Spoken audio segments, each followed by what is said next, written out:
tous et bienvenue dans le tirage de vos énergies pour la rentrée 2020. Alors juste avant d'entrer dans votre tirage de plein pied, eh bien, je souhaitais quand même faire un petit aparté sur le fait que les gens ont tendance à vouloir, je le vois autour de moi, je le vois aussi au travers les autres vidéos, les autres chaînes YouTube, sur Facebook, dans les magasins, dans la vie de tous les jours.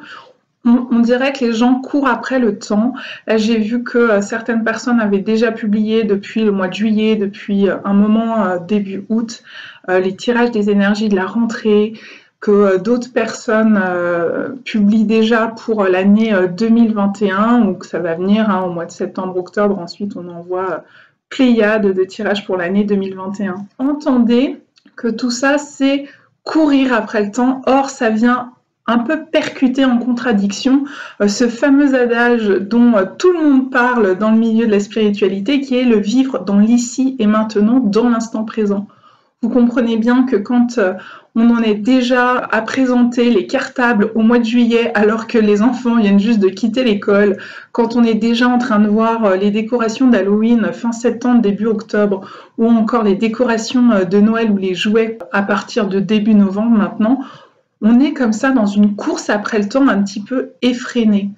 Donc je vous invite à remettre tout ça en conscience à l'intérieur de vous et à vous rappeler bien qu'on est dans l'ici et maintenant, que le temps n'existe pas d'un point de vue cosmique, d'un point de vue de l'univers, qu'il y a juste le présent qui existe et que tout est possible au présent. Et qu'ici sur cette chaîne, ce que je vous présente, c'est des colorations énergétiques qui vous entourent. Alors pour certains d'entre vous, et c'est là où ça devient un petit peu plus intéressant et individualisé, eh bien ces énergies, elles auront déjà été présentes pendant votre été, ou là, ces derniers jours ou semaines, elles vont l'être dans quelques temps. Et pour d'autres, ça va être dans 2, 3, 4 mois, peut-être même 6 mois, je l'ai déjà vu parmi les retours qu'on me fait. C'est là qu'intervient votre libre arbitre. Comment vivre les énergies, à quel moment on est prêt à les recevoir et à en modeler notre vie, notre incarnation, à en faire quelque chose et surtout à les réceptionner. Et là, tout le monde n'est pas prêt au même moment, tout le monde ne peut pas recevoir ces colorations au même moment. Et c'est ça qui est intéressant. Donc, ne courez pas après le temps, ne consommez pas le temps, soyez attentifs à ça, restez le plus possible dans l'ici et maintenant. Autre petite information, je vais prendre un nouveau tarot. Alors là, je vous montre le dos de la carte. C'est un tarot d'une artiste peintre américaine qui s'appelle Jo Jason, qui parle du féminin sacré, qui reprend ses peintures autour du féminin sacré. Alors, je ne perds pas les hommes en route. Les hommes, rappelez-vous que vous avez aussi une polarité yin du féminin et puis aussi que ça peut vous aider à mieux comprendre, à mieux appréhender les énergies du féminin qui peuvent vous entourer, que ce soit chez d'autres hommes ou parmi les femmes qui vous entourent, pas nécessairement votre compagne, mais ça peut être aussi votre mère, votre sœur, vos amis, IE, S, voilà. Prenez ça avec un peu de recul aussi et essayez de voir comment vous pouvez apporter votre propre regard, votre propre lecture sur ce que je vous amène. Bref, tout ça pour vous dire que ce tarot, eh bien, je vais le mettre à la vente suite à ces tirages de la rentrée. Donc peut-être que quelqu'un derrière son écran sera appelé, interpellé par ce tarot, dont là je montre l'autre sens. Et n'hésitez pas dans ces cas-là à me contacter. Je le fais au tarif moins cher que l'artiste américaine, tout simplement parce qu'elle ajoute les frais de port jusqu'en Europe. Je souhaite simplement le partager avec la personne qui se sentira appelée. Eh bien, on est parti. On va sur votre tirage. À tout de suite. Bonjour les scorpions, alors voilà votre tirage. Écoutez, je suis un petit peu surprise. Moi, j'ai l'impression que ça parle beaucoup de votre vie sentimentale et amoureuse. Là, normalement, il y a plusieurs domaines. Il y a le professionnel, le relationnel qui n'est pas nécessairement sentimental, le matériel et le petit supplément avec l'énergie qui colore ici au centre. Et honnêtement, j'ai l'impression que ça peut beaucoup parler de votre vie amoureuse et sentimentale. J'en suis un petit peu dubitative. Après, je vais proposer différentes interprétations, puis vous verrez bien. Mais surtout, c'est comme j'ai du mal à trouver la cohérence avec votre énergie centrale. Je pense que l'énergie centrale peut vous parler profondément et que ça peut être vraiment une belle clé. Mais alors, comment la mettre en œuvre? Comment faire les liens avec les autres domaines ou avec ce qui est en train d'émerger? Pour l'instant, j'ai pas la clé. Alors, peut-être que ça va venir d'ici là, que je vais avoir des petits coups de pouce, des petits messages supplémentaires qui vont aider à démêler tout ça. Alors ici, vous avez Jeanne d'Arc. En dessous, c'est écrit la pucelle d'Orléans en anglais. Et puis surtout, vous êtes les premiers pour qui on m'a demandé de lire une partie du petit livret accompagnant cette énergie de Jeanne d'Arc. Alors, je vais tenter de faire la traduction parce que c'est en anglais en même temps que je vous parle. Pour accéder au courage, vous devez d'abord trouver la foi. La foi est intégrale, c'est-à-dire qu'elle est entière. On ne peut pas avoir la foi à demi, quoi, à moitié. Ça ne marche pas comme ça. La foi, soit je l'ai pas. Vous devez être absolument aligné à vos valeurs et à vos croyances. Donc, avoir aussi foi en vous. Et après, on peut faire évoluer ces croyances. Ce n'est pas le problème de rester coincé dans ces croyances. On peut les faire évoluer. Mais quand j'ai telle croyance, je les ai vraiment. Le courage aide à traverser la peur. Jeanne d'Arc est en train de demander que vous fassiez face à vos peurs, à croire en vous-même et à croire en un soutien de l'univers, que l'univers va vous l'apporter, ce soutien. Mais pour le moment, il est temps de traverser vos peurs et donc de le faire avec courage et peut-être avec foi. C'est le moment de mettre votre foi et vos croyances en vous dans toute action et dans tout travail que vous allez commencer. Et Jeanne d'Arc vous demande d'entendre et de ressentir tout message venant de plus haut comme une forme de guidance à l'intérieur de votre cœur. Donc, allez vous reconnecter à l'espace de votre cœur sacré, à votre âme, à votre esprit, à l'univers, au plan céleste, à votre soi supérieur. Écoutez les messages qui vont vous être donnés à travers votre cœur et puis suivez-les. Ayez foi que ces messages soient les bons pour vous et que vous saurez traverser tous les challenges qui vous sont donnés, qui vous sont envoyés. Donc, en gros, c'est la force, le courage d'affronter ces peurs. Voilà les scorpions. Maintenant, dans le domaine professionnel, alors j'ai insisté pour obtenir une seconde carte. Ce qui était juste, c'était une seule carte qui est la carte du jugement. Donc, je ne suis pas certaine personnellement que ça fasse vraiment écho dans le domaine professionnel. Peut-être pour certains scorpions, mais peut-être pas pour tous. Donc, voyez large. Comme je le dis, ne vous enfermez pas dans des domaines, dans des petites boîtes, dans des petites catégorisations. Vous voyez là où ça résonne en vous. Le jugement, ça peut venir parler de deux choses. Ça peut venir parler d'une résurrection, donc d'une seconde chance, de quelque chose qu'on croyait terminé, et puis finalement, non. Finalement, ça revient sur le devant de la scène, parce que ce n'est pas tout à fait terminé. Peut-être qu'il va être question de redonner ou non une seconde chance à un job, ou à une personne, ou à une relation, ou vous mettez derrière ce que vous voulez. Et l'autre interprétation, eh bien, c'est la question d'un jugement. Vous attendez le rendu d'un jugement, vous attendez la communication d'un avocat, d'un notaire, d'une autorité quelconque, puisque derrière, en forçant un petit peu, j'ai eu le pape. Donc il y a l'idée de... Le pape, c'est aussi la loi. Il représente la loi, il représente les structures. Il peut représenter donc police, gendarmerie, juge, juge d'instruction, avocat, notaire, etc. Enfin, tout ce type de... tout ce côté administratif, mais qui gère le cadre de nos vies. Et donc, il y a un rendu de jugement qui se fait à ce sujet-là. Donc, peut-être que vous êtes en train d'attendre un rendu de jugement, ça va venir. c'est en préparation pour votre rentrée 2020. Donc par exemple, le pape, ça peut être aussi le père. Donc par exemple, si vous attendez également un rendu de jugement, soit sur un héritage, soit sur un placement sous tutelle, curatelle, pour un de vos aînés dans la famille, un de vos parents, c'est possible aussi. Mais ça peut être aussi si vous attendez un rendu de jugement pour un divorce et que vous avez des enfants avec cet homme, donc qui est le père de vos enfants, ou un rendu de jugement sur une pension alimentaire. Voilà les deux possibilités. Dans la case relationnelle, eh bien dans la case relationnelle, je vais les mettre dans l'ordre. On a d'abord sorti l'impératrice. Vous le voyez, c'est une jeune femme enceinte. Donc peut-être que si vous êtes une femme et que vous souhaitez avoir un enfant, soit c'est déjà le cas, soit ça va venir, que vous êtes enceinte ou vous allez l'être. Pareil si vous êtes un homme et que vous espérez avoir un enfant avec votre compagne, ou que vous espérez adopter un enfant avec votre compagnon, c'est possible aussi.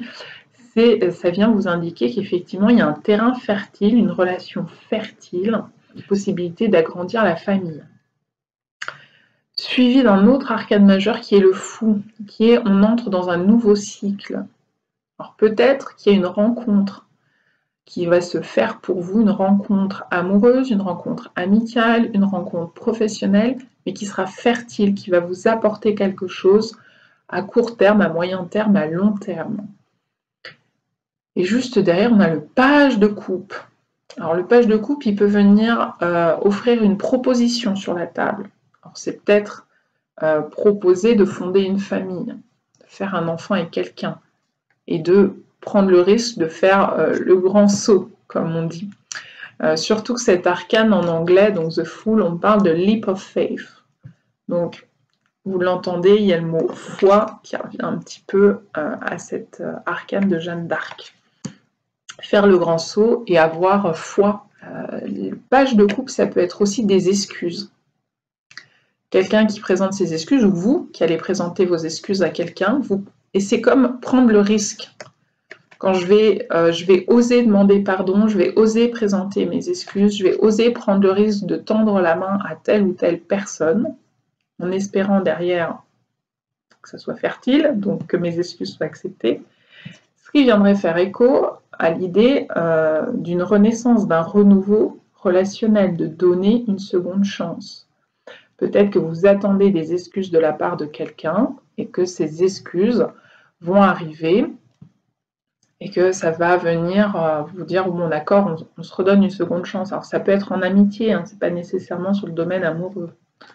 Ça peut être aussi dans le domaine professionnel, ça peut être un collègue ou votre chef qui reconnaît ce qu'il a fait, peut-être telle ou telle erreur, peut-être de vous licencier, peut-être autre chose, et on vient vous tendre la main, vous présenter des excuses, à vous de décider si oui ou non vous voulez donner suite ou pas à cette possibilité, à cette proposition qui vous est offerte. Si vous êtes célibataire, les scorpions, et que vous attendez quelqu'un ou le retour d'un ou d'une ex, c'est possible. Surtout que derrière, on est censé être dans le domaine matériel, mais le premier arcane qui sort, c'est l'arcane de l'amoureux, qui d'abord est sorti renversé, puis s'est fait chasser en horizontal par d'autres cartes. Donc c'est un peu un défi amoureux qui se présente à vous. Alors est-ce que le défi amoureux, ça parle aussi d'une attente de jugement dans un couple, hein, ça peut être le divorce, un défi dans le domaine amoureux, pourquoi pas. Surtout que l'amoureux, sa autre spécificité, c'est le choix. C'est faire le choix, attendre, un peu être à un carrefour de vie et savoir si on tourne à la route A ou à la route B. Donc peut-être qu'on attend un jugement pour pouvoir faire un choix et avancer sur son chemin. Ça peut être un défi amoureux, dans le cadre d'un divorce, dans le cadre d'une pension alimentaire, d'une séparation, etc., etc. C'est tout à fait possible de trouver le défi de trouver un accord. Et comme on est dans le matériel, ça pourrait avoir un impact sur votre vie matérielle, sur l'endroit où vous vivez, sur qui garde la maison ou l'appartement, ou la séparation des biens, ou la répartition de la garde des enfants, etc., etc. Suivi ensuite du 4 de coupe. On reste dans les coupes, donc dans le cœur, dans l'amour, mais ça parle un peu de lassitude. Regardez la tête de la demoiselle. Il y a cette lassitude qui s'empare peut-être de vous. Alors, si on prend l'idée du retour de flamme, de la demande de pardon, de la tentative de revenir vers vous, ou que vous souhaitez revenir vers quelqu'un, mais bon, là, je pense plutôt que c'est quelqu'un qui veut revenir vers vous. Et vous regardez ça avec un peu de détachement quand même. Il y a une forme de lassitude vis-à-vis de quelque chose. Alors, est-ce que c'est vis-à-vis de quelque chose, par exemple de votre travail, ou vis-à-vis d'une relation, donc vis-à-vis de quelqu'un, et on dirait que vous êtes un peu lassé. Peut-être que la personne va venir vous demander des excuses, vous demander pardon, vous demander une seconde chance, et que vous allez prendre le temps de réfléchir parce que vous n'êtes pas sûr d'en avoir envie. D'où ce choix un petit peu difficile. Mais du coup, on est assez loin du domaine matériel, vous le comprenez bien, sauf si ça a un rapport avec une procédure de divorce, une répartition de garde des enfants ou des biens. Et puis, assorti du diable. Et comme vous le voyez sur cette illustration de ce tarot, eh bien, il y a un couple juste en bas de cet arcane du diable. Donc, on parle plus de sexualité, de tentation dans le domaine charnel, sexuel. Néanmoins, le diable peut se lire sur le plan matériel comme un regain financier.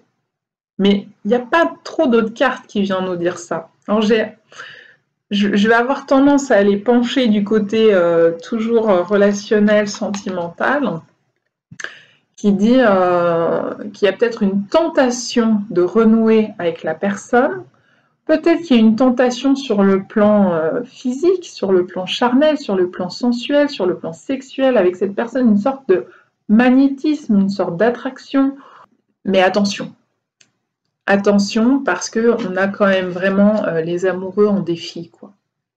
Et bien faire la part des choses entre l'amour et les sentiments amoureux, qui là, avec un 4 de coupe, parle plus de lassitude sur le plan des sentiments, sur le plan de la qualité de la relation. Et du coup, est-ce que oui ou non, en fait, en gros, ça serait peut-être que j'accepte de renouer, mais pour une nuit ou deux ou trois, ou voilà, ou pour un aspect plus charnel que pour un aspect plus sentiment. Donc faites attention. Il se peut aussi que quelqu'un joue les roublards pour obtenir ce qu'il veut sur le plan financier, au niveau de ce jugement. Mais peut-être aussi que ce jugement tombera en votre faveur, en tout cas en la faveur de votre porte-monnaie. Donc si vous attendez une pension alimentaire avec un diable dans l'aspect matériel, ça fonctionne. Vous allez l'obtenir. Ça peut être un gain financier qui se présente à vous, mais il a quand même l'énergie du diable, ce gain financier. Ça peut être en flirt avec la légalité, ça peut être... il va falloir faire un lourd choix, un lourd compromis pour l'obtenir, d'où peut-être la nécessité de se montrer fort. De la même manière, si c'est un retour de flamme, et que malgré le fait que vous appréciez que la personne présente ses excuses, vienne vers vous un peu de manière humble pour retenter sa chance, on est quand même en train de vous dire attention. Parce que Jeanne d'Arc, elle vient de vous le dire, c'est le moment de faire face au challenge de traverser vos peurs.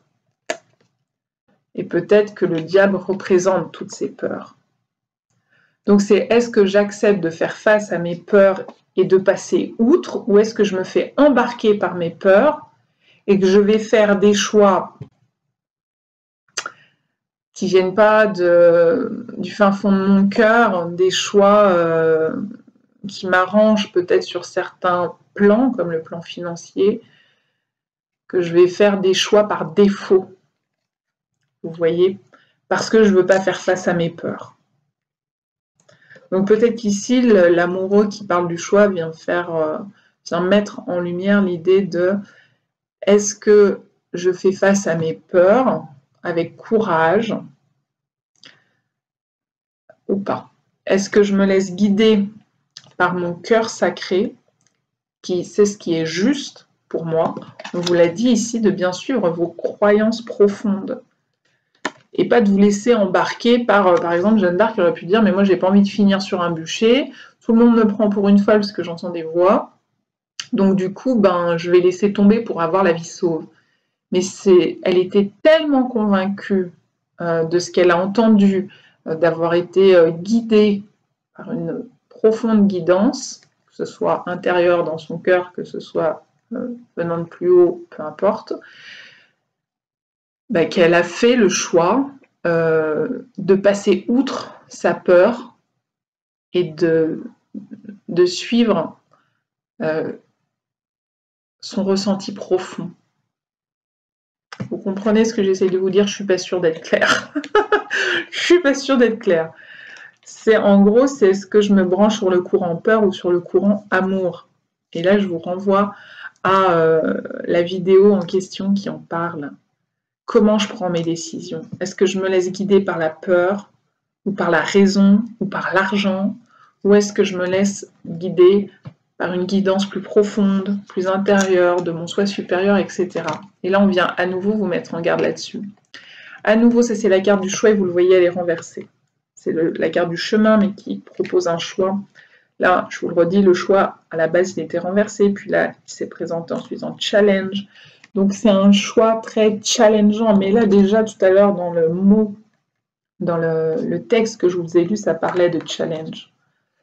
Donc c'est peut-être ça en fait, Jeanne d'Arc, le lien avec tout ça. Vous allez devoir faire face à un challenge important dans votre vie qui vous met au pied du mur d'un choix. Et là, on se retrouve avec le renard renversé. C'est un peu le goût du diable. Le renard renversé, il peut parler de ruse, de manipulation, de sournoiserie, etc., etc. Ça peut aussi parler de problèmes professionnels. Parce que le renard peut aussi parler du domaine professionnel. Renversé, c'est qu'il y aurait des soucis côté professionnel. Il y a peut-être un jugement au prud'homme que vous attendez.